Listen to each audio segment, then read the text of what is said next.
오늘 말씀의 제목은 오직 여호와를 앙망하는 자입니다. 저희가 이제 이사야 40장을 저희가 계속 보아오면서 이제 40장 마지막 부분에 이르렀는데요.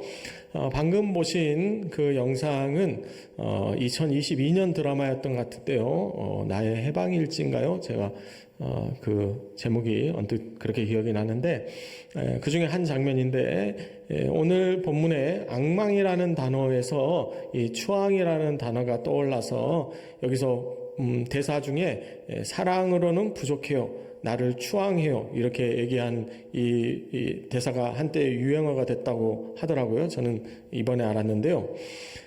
그런데 이 등장인물들을 보면 좀 불우한 어려운 남자 주인공을 여자 주인공이 이렇게 도와주고 구원해 주겠다고 나를 추앙하라고 이야기하고, 물론 이것은 드라마니까요, 극이니까 극적으로 여성이 남성의 어떤 인생이나 또 삶의 방향성이나 여러 가지 면에서 도움을 줘서 좀 감동적인 스토리를 만들어내는지 모르겠지만 세상은 우리가 사실 추앙할 대상이 되지 못합니다. 이 극의 방금 마지막 장면에 남성이 그 추앙이라는 단어를 한번 사전에서 찾아보잖아요. 우리 그러니까 인터넷에 뭐라고 나옵니까? 보니까 두 번째 단어에 worship이라는 단어가 제 눈에 크게 들어오더라고요. 그러니까 우리가 하나님을 예배한다는 것은 하나님을 추앙한다는 것입니다. 여러분, 이 시간 하나님을 추앙하러 오셨습니까? 우리는 하나님을 늘 그렇게 추앙하고 있습니까? 우리 지난주에 김재영 목사님 말씀처럼 우리는 산제사로 우리의 모든 삶이 하나님을 향한 예배, 하나님을 향한 추앙이 되어야 됩니다. 여러분, 사랑으로는 부족합니다. 하나님을 추앙하십시오. 지난 한 주간 하나님을 추앙하며 사셨습니까? 아니면 세상을 추앙하며 사셨나요? 어떤 대상이 나를 추앙하세요, 사랑으로는 부족합니다, 내가 당신을 구원해 줄게요 라고 말하면 여러분 믿지 마십시오. 세상에 어떤 사람도 우리를 구원해 주지 못합니다. 세상에는 다른 구원이 있지 못해요. 잠깐은 만족이 있을 줄 모르고 잠깐은 어떤 위로가 있을지 모르지만 하나님의 구원, 하나님의 위로와 비교할 수 있습니까? 그 영원하지 않은 세상에 그 반짝인다고 다 금이 아닙니다. 그것을 속지 마시고 영원하신 하나님 앞에 나와 하나님의 그 전 앞에서 하나님을 바르게 추앙하고 앙망함으로 오늘 말씀 가운데 주시는 하나님의 뜻대로 우리가 하나님의 주시는 힘을, 그 능력을 다 함께 받아 누리는 우리 세상교회 되기를 주님의 이름으로 축원합니다. 아멘. 오늘 말씀의 시작인 25절을 같이 보겠습니다. 읽겠습니다. 거룩하시니가 이르시되 그런즉 너희가 나를 누구에게 비교하여 그와 동등하게 하겠느냐 하시니라. 아멘. 25절의 말씀을 한 단어로 간단하게 요약하면 무비성이라고 말할 수 있습니다. 비교할 수 없는 하나님의 특성이 있으시다라고 하는 것이죠. 하나님은 이 세상에 그 존재가 어떤 피조물, 어떤 신, 어떤 권력과도 비교조차 허용되지 않는다는 말씀입니다. 여러분, 하나님을 다른 분과 다른 대상과 이 세상의 어떤 존재와도 여러분 비교하지 마십시오. 저울질하지 마십시오. 우리가 재고 하나님 믿는 것 아닙니다. 하나님이 다른 어떤 대상과 그렇게 비교받을 만큼 하나님은 가벼운 분이 아니세요. 우리 하나님을 하나님답게 그만큼 무겁게 하나님을 우리가 경외하며 우리가 추앙하고 앙망해야 할 줄 믿습니다. 그래서 하나님께서는 인간의 어떤 세상적인 가치나 세상 어떤 우상과도 동등하게 여겨지는 것을 거부하신다라는 의미이고요. 또한 이것은 우리가 하나님 앞에 우리의 신앙을 고백할 때 하나님을 어떠한 대상으로 받아들이고 있느냐 하는 것을 묻고 계시는 것과도 같습니다. 지금 물으시는 거죠. 나를 누구에게 비교하여 나를 그와 동등하게 하겠느냐. 여러분에게 하나님은 어떤 분이십니까? 여러분, 하나님을 누구와 동등하다고, 어떤 대상과 어떤 삶의 상황과 여러분 비교해서 동등하다고 생각하고 계십니까? 우리 마태복음 16장에서는 예수님께서 제자들에게 물으셨어요. 사람들이 인자를 누구라 하느냐. 그러니까 14절에 그들이 대답했죠. 더러는 세례 요한, 더러니 엘리야, 예레미야, 선지 중에 하나이다. 그렇게 말을 하는 세상 사람들의 의견은 주님께서는 전혀 관심이 없으셨습니다. 세상 사람들이 뭐라고 이야기하든 여러분 그것에 너무 귀담아 듣지 마십시오. 그런데 주님께서 뭐라고 말씀하십니까? 15절 말씀입니다. 이르시되 너희는 나를 누구라 하느냐. 아멘. 주님께서는 그 세상 사람들의 대답에 대해서 전혀 관심조차 보이지 않으셨어요. 그에 대해서는 주님께서는 왈가왈부하지 않으셨습니다. 근데 주님께서 정작 관심을 가지신 것은 바로 너희는 나를 누구라 하느냐 하는 것이죠. 나는 예수님을 누구라 하고 있습니까? 세상 사람들이 예수님에 대해서 뭐라고 말하든 예수님께서 역사적 존재다, 신화적인 존재다, 신은 존재하지 않는다, 오히려 내가 신이다, 나는 신 없이도 산다, 과학이 신이다, 지라론이 맞다, 어떻다, 세상이 뭐라고 이야기하든 여러분 그것이 중요한 것이 아니고 주님께서는 지금 그걸 묻고 계시는 것이 아니고 지금 이 시간 주님께서는 저와 여러분에게 나의 개인적인 고백을 하나님께서 원하고 계십니다. 하나님께서는 부모의 신앙, 남편의 신앙, 아내의 신앙, 우리 주변에 있는 다른 사람의 신앙을 가지고 나를 물으시는 것이 아니라 너는 나를 누구라 하느냐고 물으실 때 바로 내가 하나님 앞에 올려드려야 할 나의 신앙의 고백, 내가 믿는 하나님이 누구신가, 그것에 대한 정확한 대답이 우리에게 있어야 한다고 하는 것이죠. 왜 베드로가 베드로 되었습니까? 그는 베드로 자신만의 답을 갖고 있었어요. 그 답은 무엇입니까? 16절이죠. 주는 그리스도시요 살아계신 하나님의 아들이시니이다. 아멘. 누구와도 비교할 수 없는 분이라는 것이죠. 하나님의 아들이라고 부를 수 있는 다른 그리스도가 없었습니다. 당신은 그리스도십니다. 하나님의 아들이십니다. 그 베드로의 자신의 신앙 고백 가운데 우리 예수님께서 기뻐하시고 축복하셨죠. 오늘 나의 신앙 고백은 무엇입니까? 정말 여러분 나에게 하나님은, 우리 예수님은 그렇게 귀한 분이십니까? 나의 전부이십니까? 그분 나의 인생 가운데 참된 구원자 되십니까? 우리의 그 신앙의 고백을 제가 어제 우리 종교인 단톡방에 올려드린 것처럼 오늘 이 시간 우리 꿈이 있는 자유 한웅재 목사님의 예수라는 곡으로 같이 고백하기 원합니다. 내가 만난 가장 큰 이름 바로 예수 그리스도이십니다. 우리 그 고백을 하겠습니다. 우리는 예수님 외에 더 큰 이름을 들은 적이 없습니다. 안 적이 없습니다. 알 수도 없습니다. 세상 가운데 더 나은 이름이 있으면 한번 저한테 알려주시죠.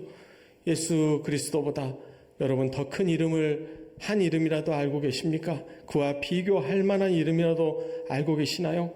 그 이름 있으면 저한테 알려주십시오. 저는 알지를 못하겠습니다. 지금까지 들어본 바가 없습니다. 그보다 더 큰 위로, 더 큰 사랑, 더 큰 용서를 제가 들어본 적이 없습니다. 더 큰 아름다운 그 이야기를 들어본 적이 없습니다. 십자가의 이야기보다, 저는 부활의 이야기보다 더 큰 놀라운 기적의 이야기를 세상 가운데 들어본 적이 없습니다. 그래서 저는 이 이름에 제 인생을 걸었고, 저는 이 이름에 우리의 모든 삶을 마땅히 드려도 저는 조금도 부족함이 없다고 믿습니다. 아멘. 저만 그렇게 믿으시나요? 여러분 믿으시죠? 여러분 그 이름을 소중히 간직하십시오. 그 이름만을 따르십시오. 그 이름만의 인생의 소망을 거십시오. 다른 곳에 여러분 다른 대상을 추앙하지 않고요, 다른 곳에서 여러분 다른 영광을 구하지 마시고 우리 주님께 나와서 주님께만 영광을 구하시고, 우리의 인생의 비결은 바로 예수 그리스도께 있습니다. 예수님 우리의 인생의 모든 문제의 정답입니다. 그분 앞으로 우리의 인생을 가져가면 그 인생에는 오답이 있을 수 없습니다. 우리의 인생은 다 예수님 그 앞으로 십자가 밑으로 나아가면 우리의 인생이 다 거기서부터 모든 묶인 얽힌 실타래가 풀리고 우리의 삶의 모든 문제들이 풀려나가기 시작하는 것이죠. 우리가 그것을 풀어가고 있습니다. 우리 주님께서 우리의 인생을 그렇게 풀어주고 계십니다. 우리는 그렇게 자유해지고 있죠. 주님께서 우리의 인생 가운데 놀라운 기적을 이 시간에도 늘 항상 베풀어 주시는 줄 믿습니다. 여러분 그 주님을 만나십시오. 예수님은 살아계십니다. 내 인생의 문제 예수님께서 풀지 못하실까요? 아니요, 풀실 수 있습니다. 그분을 만나십시오. 만나지 못했기 때문에 내 인생의 문제가 풀리지 않는 것이 아닐까요? 여러분 하나님을 더 온전히 아십시오.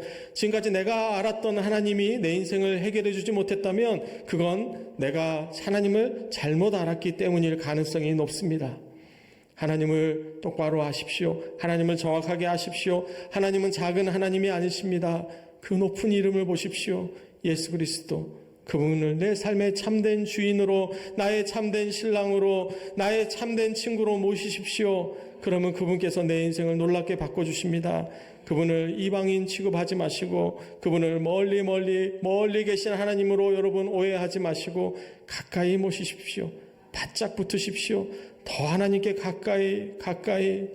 주님, 우리의 인생 가운데 지금 우리를 부르고 계신 예수 나를 오라 하네, 예수 나를 오라 하네.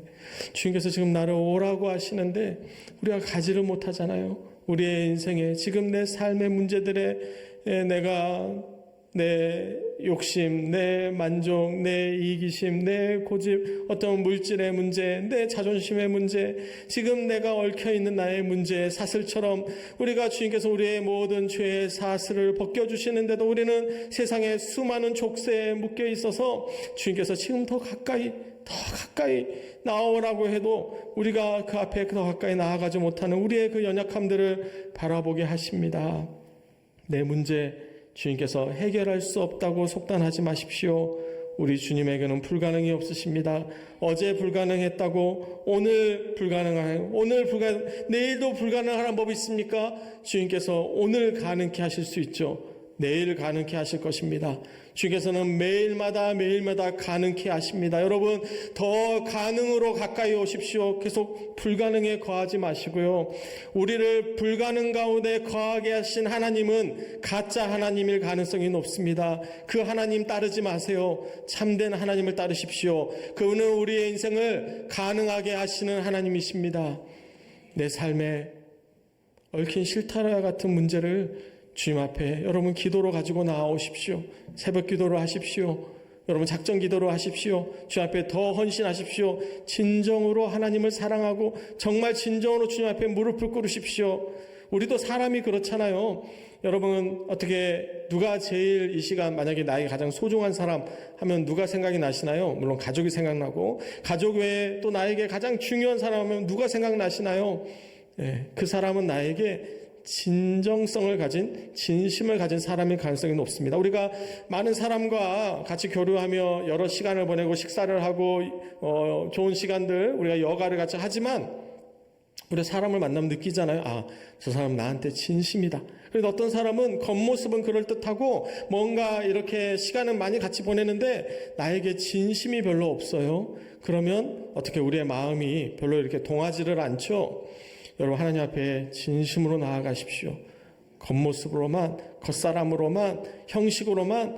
그러면 우리 주님께서는 뭐라고 말씀하시죠? 외식하는 바리새인들을 주님께서는 화로다 질책하시면서 진정으로 마음을 다하고 힘을 다하고 뜻을 다하고 목숨을 다해서 성품을 다해서 여러분 주여 하나님을 사랑하십시오. 아까 영상에서 사랑으로는 부족하대요. 추앙하십시오. 정말 주님을 경배하십시오. 정말 그분만을 여러분 진정으로 월십 하십니까?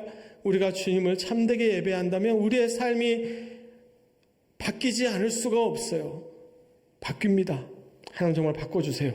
주님은 바꾸시는, 여러분 무능력한 하나님이라면 제가 설교하지 않겠어요. 제가 홍보하지 않겠습니다. 제가 권하지 않겠어요. 여러분, 하나님은 능하신 하나님이십니다. 정말 하나님은 많은 걸 바꿔주세요. 우리의 인생 가운데 그 주님, 우리 인생 가운데 역사하신 하나님 우리가 경험하게 되면 아마 제가 드리는 이 말씀이 얼마나 놀라운지를 동의하실 것 같습니다. 동의하십니까? 얼마나 많은 분들이 그걸 경험하셨습니까? 여러분 그걸 경험하십시오.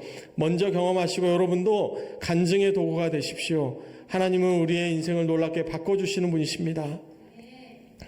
26절 이어서 우리 같이 본문 읽겠습니다. 너희는 눈을 높이 들어 누가 이 모든 것을 창조하였나 보라. 주께서는 수요대로 만상을 이끌어내시고 그들의 모든 이름을 부르시나니 그의 권세가 크고 그의 능력이 강함으로 하나도 빠짐이 없느니라. 아멘. 하나님께서 이 온 세상을 창조하셨는데 이 천하만상을 다 이끌어내실 뿐만이 아니라 그들의 모든 이름을 부르신다고 하는데, 이 이름은 그 존재와 정체성을 하나님께서 그 어떤 의미를 분명하게 다 알고 계신다는 뜻이 됩니다. 그래서 우리는 우연히 존재한, 우리는 무질서 가운데 사는 그저 여기서 바람같이 왔다 흔적도 없이 사라지는 그런 존재가 아니고, 하나님께서 우리를 정확한 계획과 예정 가운데 우리는 만들어진 존재입니다. 그래서 에베소서 1장 11절은 어떻습니까? 그의 뜻의 결정대로 일하시는 이의 계획을 따라 우리가 예정을 입어 그 안에서 기업이 되었다고 말씀하고 있습니다. 여러분, 나를 향하신 하나님의 예정을 알고 계십니까? 정말 나는 하나님께 예정된 존재입니까? 아니면 나는 그저 우연히 툭 내던져지듯이 그냥 어떤 실수처럼 만들어진 존재인가요? 정말 내 자신을 그렇게 생각하십니까? 아니요. 하나님 우리를 예정에 두고 창조하셨습니다. 제가 지금 25년 이 시간에 설교하는 것도 예정이지만, 이것을 설교하기 위해서 하나님께서 1981년 6월 10일에 저를 순천에 태어나게 하신 것도 하나님의 예정이에요. 여러분은 어디에서 맨날 며칠 몇 시에 어디에서 태어나셨습니까? 그저 그게 엄마 뱃속에서 태어난 것입니까? 아니요, 그렇지 않아요. 인간은 영혼을 가지고 하나님께서 한 사람 한 사람 예정을 가지고 창조하셨는데요, 놀라운 것은 그 예정은 구원의 예정입니다. 축복의 예정이에요. 우리에게 우울하라고 예정하지 않아요. 하나님 우리에게 실패하라고 예정하지 않아요. 하나님께서 우리에게 얽매이라고 예정하신 적이 없어요. 그런데 우리가 얽매였습니다. 왜요? 나의 욕심이, 나의 자존심이, 나의 고집이 결국은 그 모든 걸 내려놓아야 자유해집니다. 어떤 분들은 그래요. 기도 빡세게 해야 된다고. 기도 백날 해도요, 제가 말씀드려요, 우리 이미 지난 이사야 16장 12절에서 봤죠? 자기 성소에서 기도하는 것은 어때요? 소용이 없다고요. 성경이 모든 기도가 소용이 있다고 이야기합니까? 그것은 거짓입니다. 소용이 있는 기도가 있고 소용이 없는 기도가 있어요. 그러니까 마태복음 6장에 제자들이 예수님께 기도를 가르쳐 달라고 했죠. 그냥 마음대로 멋대로 아무렇게나 모든 기도나 모든 예배나 하나님 잘 믿기만 하면, 주일만 지키면 무조건 하나님 축복받는다라는 것은 성경에 어디에도 없습니다. 그건 우리가 만들어내는 망상이고 착각이죠. 그러니까 우리가 지금까지 똑바로 기도하지 않고 똑바로 예배하지 않았으니까 우리의 삶 가운데 변화가 없는 것입니다. 그럼 우리는 어떻게 예배해야 합니까? 우리는 어떻게 기도해야 합니까? 자기 성소에서 빠져나와야 됩니다. 내 삶을 향한 나의 계획이 아니라 하나님의 계획을 여러분 물으십시오. 그리고 그것에 순종하십시오. 그리고 나의 모든 고집과 아집을 내려놔야 합니다. 내가 더 나은 사람이 되기 원했던, 내가 생각했던, 내가 꿈꾸었던, 내가 바랬던 나라고 하는 자아의 존재를 십자가 앞에 못 박고 이제는 내가 사는 것이 아니요 그리스도 예수께서 사시는 삶이라고 한다면, 내 안에 예수님이 계시는데 예수님이 우울할 수 있습니까? 내 안에 예수님이 계신데 예수님이 중독 걸리실 수 있나요? 내 안에 자아가 살아있기 때문에 그렇습니다. 여러분, 일하실 때 나로 일하지 마시고 내 안에 계신 예수님으로 일해 보십시오. 사랑이 됩니다. 용서가 됩니다. 자신감이 넘칩니다. 희망찹니다. 긍정적인 존재가 돼요. 그러면 설교하고 있는 김시원 목사는 얼마나 그렇게 잘 되느냐? 저도 잘 안 됩니다. 하려고 지금 설교하고 있는 거예요. 그리고 자신 있게 말하는 건 더 나아져 왔습니다. 왜냐하면 제가 정말 옛날에는 더 형편이 없었거든요. 여러분 믿으시죠?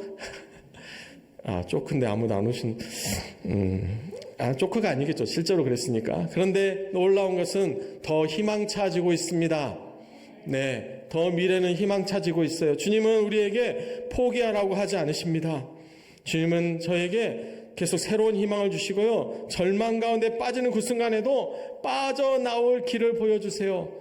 우리의 인생은 좋아서만 계속 사라지는 것이 아니고 계속 어려운 문제의 반복이잖아요. 그런데 놀라운 것은 하나님이 계시기 때문에 우리는 모든 그 문제를 극복하고 또 곧장 빠져나옵니다.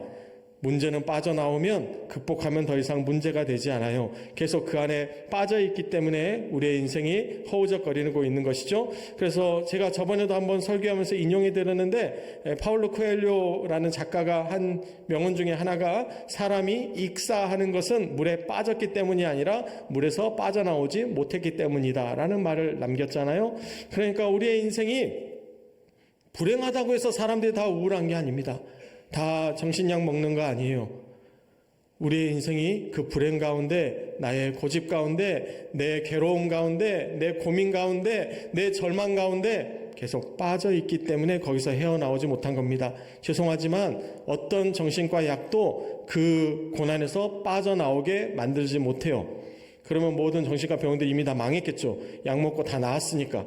그런데 세상의 어떤 상담가도, 세상의 어떤 이론도, 어떤 철학도, 어떤 문학도 사람을 건강하게 바꿔주지 못합니다. 세상을 그 빈잔 채워줄 수 없어요.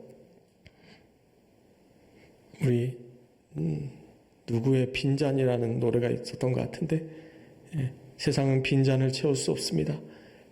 내 인생의 잔은 하나님만이 채워주세요. 하나님 앞에 나아가서 힘을 얻으십시오. 소년이라도 넘어지고 장정이라도 넘어지며 쓰러지되 어떻습니까?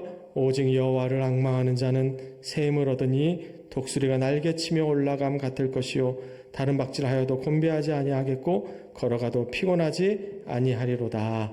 아멘. 성령의 바람을 타십시오. 성령의 기류를 타세요. 우리 주님, 우리 하나님께서 우리의 상승 기류가 되어주십니다. 하나님의 힘을 받아서 나십시오. 그러면 멀리 갈 수 있습니다. 지치지 않을 수 있습니다. 주님께서 우리의 힘이 되어주시는 것이죠. 그래서 독수리 날개치듯 우리가 날아올라서 멀리 날아갈 때 다른 박질하여도 곤비하지 아니하겠고 걸어가도 피곤하지 아니하리로다. 아멘. 우리 자유인사 인사하겠습니다. 주 안에서 사랑합니다.